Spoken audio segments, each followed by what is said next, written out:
Good morning, everyone. My name is Father Gonzalo Arboleda, missionary in Bethlehem, Palestine. Today is February the 10th. Our gospel is taken from the Gospel according to Mark, chapter 8, verse 1 to 10.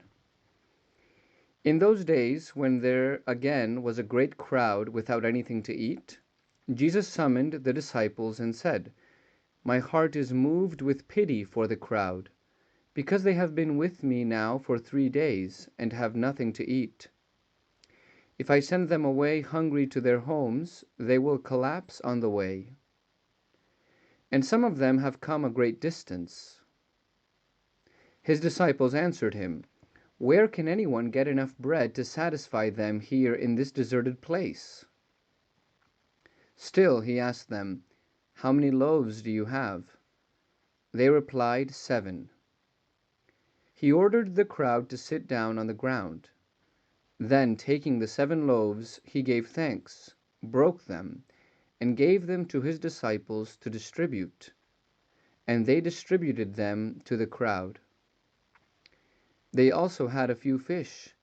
He said the blessing over them and ordered them distributed also. They ate and were satisfied.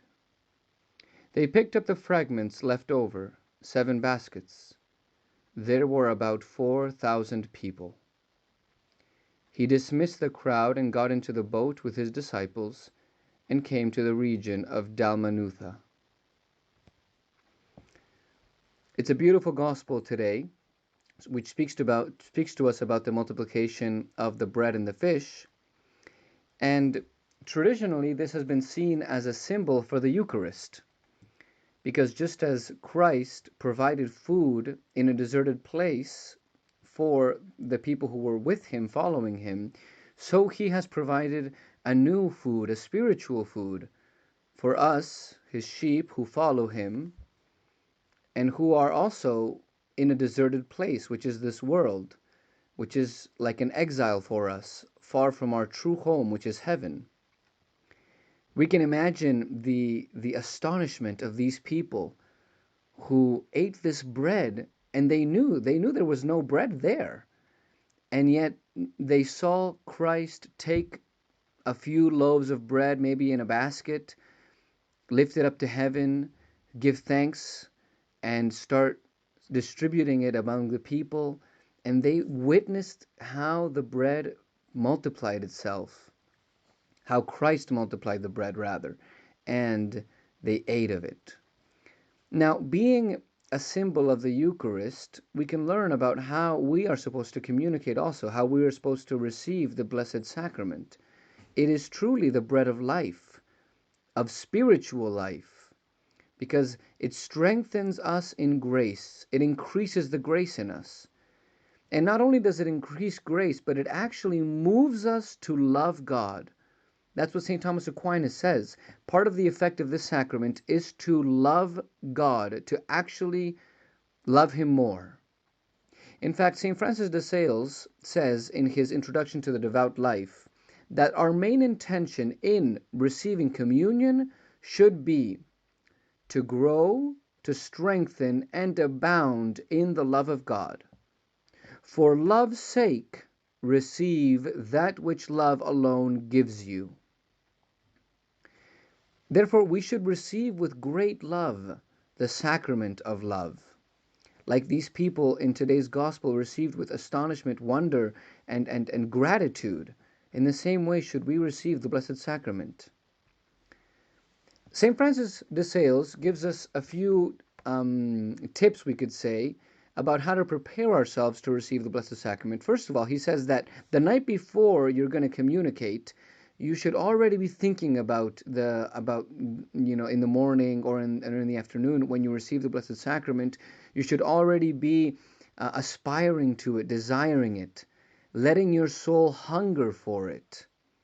Then he says in the Mass, he says, after you say the words, "Lord, I am not worthy," he says, "Do not make any further movement whatever, either in prayer or otherwise, but gently opening your mouth, in the fullness of faith, hope, and love, receive him in whom, by whom, and through whom you believe, hope, and love.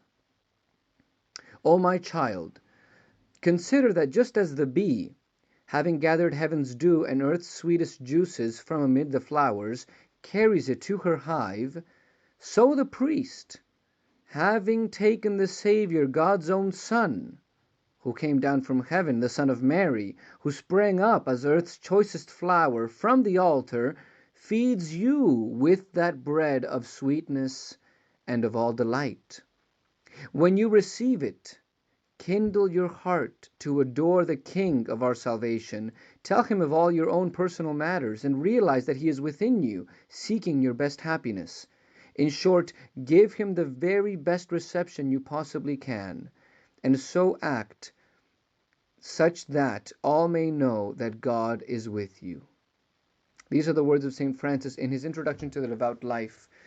May we practice these things so that every time we receive communion, we may draw from such a sacrament much grace and salvation.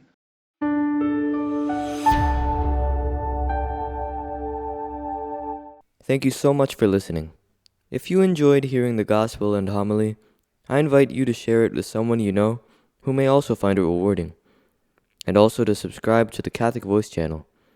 Please see in the description below if you would like to receive a text message for each daily gospel and homily.